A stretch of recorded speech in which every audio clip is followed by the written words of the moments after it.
21 തീയതി ഞായറാഴ്ച. അമ്മേ പരിശുദ്ധ അമ്മേ, അമ്മേ പരിശുദ്ധമേ, ദൈവമാതാവേ, കൃപാസനത്തിലൂടെ ഞങ്ങൾക്കും ഞങ്ങളുടെ ദേശത്തിനും അമ്മ മധ്യസ്ഥം തേടി തന്ന എല്ലാ അനുഗ്രഹങ്ങൾക്കും കൃപകൾക്കും ഞങ്ങളിപ്പോൾ ഹൃദയം നിറഞ്ഞ നന്ദി പറയുന്നു.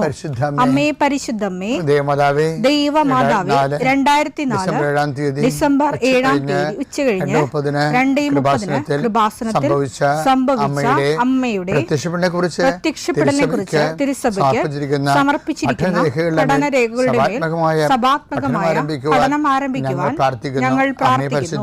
അമ്മേ പരിശുദ്ധമേ, ഭൂസ്വർലോകങ്ങളുടെ രാജ്ഞിയായ അങ്ങേയ്ക്ക് ഭൗമസംരക്ഷണത്തിനായി പ്രപഞ്ചപ്രകൃതിയെ തന്നെ തിരുസഭ പ്രതിഷ്ഠിക്കുവാൻ ഈ പ്രത്യക്ഷീകരണം വഴി ഇടയാക്കണമേ. പരിശുദ്ധമേ, ജപമാല മാതാവേ, സകല കൃപാസനം പ്രാർത്ഥനയോടും ചേർത്ത് ഞങ്ങളിപ്പോൾ